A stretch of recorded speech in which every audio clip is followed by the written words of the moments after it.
Si uno coge y dice las grandes empresas españolas, ¿qué es lo que financian? Porque muchas veces pensamos la publicidad institucional. La publicidad institucional es un porcentaje ridículo para la mayoría de medios de comunicación.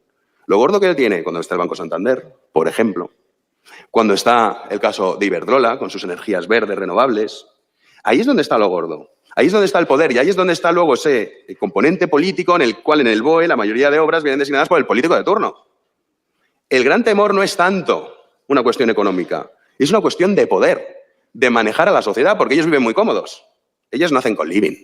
No, el co-living es para ti. Ellos no van a dejar de viajar en avión. Tú vas a dejar de viajar en avión.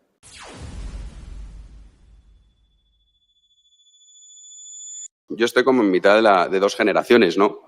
Yo recuerdo la época en la que una portada de periódico tumbaba gobiernos. Y recuerdo la época en la que uno tenía que esperar al día siguiente comprar el periódico para saber qué había pasado. Todo esto se rompe y yo creo que quizá no somos muy conscientes de ello, de cómo ha cambiado el mundo en el que vivimos, cómo las redes sociales han roto esto. Y vivimos en la época de la inmediatez más absoluta, que tiene sus pros y sus contras. Pero sobre todo las redes sociales lo que abrieron fue una posibilidad de poder escuchar mensajes que, digamos, no seguían la versión oficial, ¿no?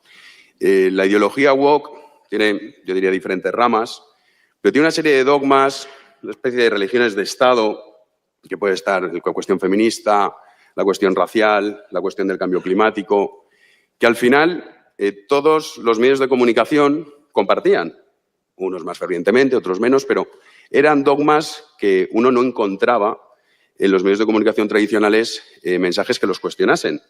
O, sobre todo, mensajes que apuntasen si eran ciertos o no. Porque, claro, puede ser verdad o puede ser mentira.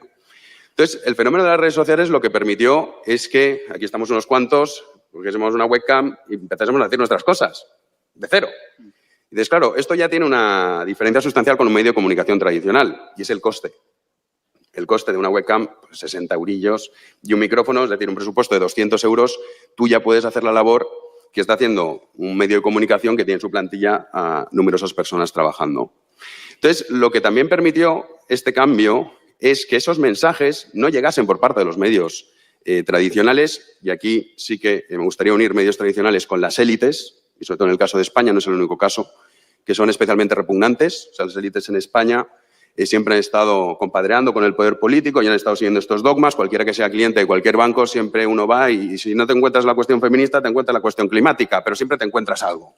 En cualquiera de los quehaceres diarios, dices, oye, pero yo, ¿por qué una empresa, por qué me tiene que estar aquí contando estos rollos, no? Y el hecho de que una persona pudiese llegar a mucha más gente de lo que puede hacer un programa de televisión, cosa que pone muy nerviosos a los medios tradicionales, lo que permitió fue que esos dogmas la gente pudiese escuchar otro tipo de mensajes y, sobre todo, comprobar que lo que se está diciendo no es cierto. Porque hay cuestiones que son opinables, hay cuestiones que no lo son. Hablaba antes Agustín lo que le pasaba cuando decía una mujer no tiene pene. Esto es que no es una cuestión opinable, esto es un hecho. Y frente a la evidencia no cabe opinión. Ya sé que vivimos en el mundo este de, oye, cada uno tiene su opinión y está muy bien, ¿no? Que cada uno puede decir lo que quiera. La libertad de expresión tiene cosas buenas, yo la defiendo, digamos, absolutamente, no creo que exista otra manera, pero también tiene cosas malas. Y esto lo que permitió es que esos dogmas de esa ideología woke poco a poco se vayan desvaneciendo. No diría yo el final de esta ideología. Ojalá algún día la podamos ver.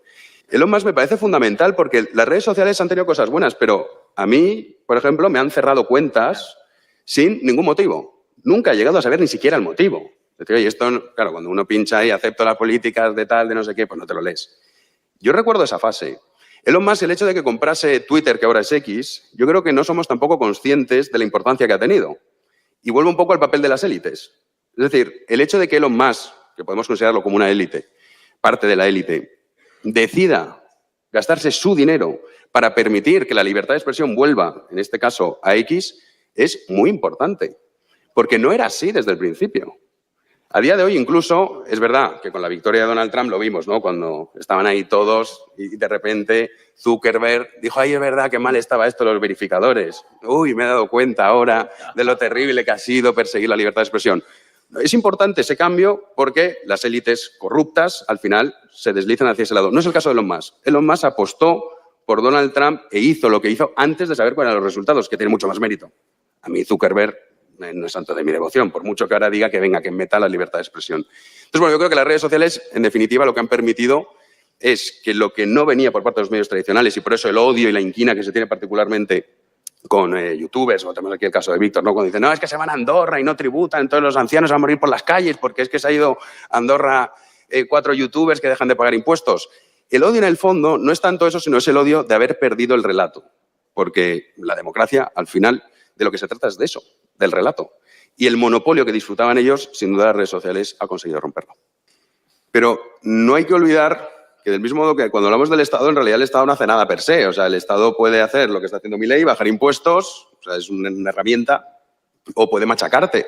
Del mismo modo que las redes sociales pueden estar en manos de Elon Musk o no. En realidad son muy pocos. Tenemos el caso de Google, que es YouTube, el caso de Meta con Instagram y Facebook, y ahora el caso de X con Elon Musk.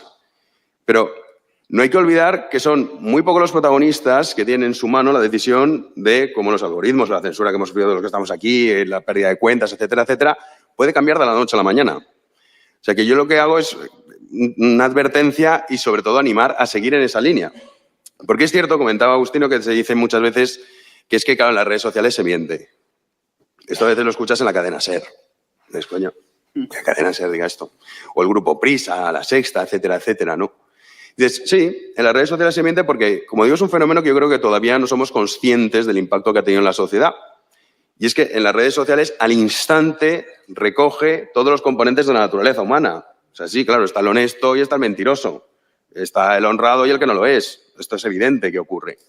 Pero ese mensaje que se traslada de que las redes sociales son un peligro porque está una panda de locos, o muchas veces se coge al loco real y entonces se intenta proyectar que solo lo que uno ve en redes sociales es ese tipo de perfiles, en el fondo lo que revela es el gran temor a perder el relato. Decía Miguel que era una cuestión económica. Yo creo que es más bien una cuestión de poder. El caso de España es que es un ejemplo perfecto. Agustín en Argentina también lo conoce bien. Y es, si uno coge y dice las grandes empresas españolas, ¿qué es lo que financian? Porque muchas veces pensamos la publicidad institucional. La publicidad institucional es un porcentaje ridículo para la mayoría de medios de comunicación. Lo gordo que tiene cuando está el Banco Santander, por ejemplo, cuando está el caso de Iberdrola con sus energías verdes renovables, ahí es donde está lo gordo. Ahí es donde está el poder y ahí es donde está luego ese componente político en el cual en el BOE la mayoría de obras vienen designadas por el político de turno.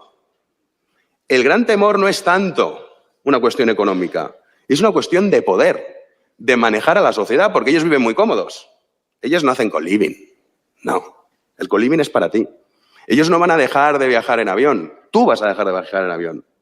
Ellos no les importa que ahora con la reducción de la jornada laboral, por ejemplo, que se va a aprobar en breve, esto es lo que dicen, a ellos les da igual, las grandes empresas pueden mantener esto. ¿Quién es el que no puede? La pequeña y mediana empresa. O sea que en realidad la batalla no es tanto por una cuestión de relato, que sí, sino que es una cuestión de unas élites que se han dedicado a aprovecharse de una situación frente a una sociedad que desgraciadamente a día de hoy todavía hay un porcentaje mayoritario que sigue comprando las ideas que se venden.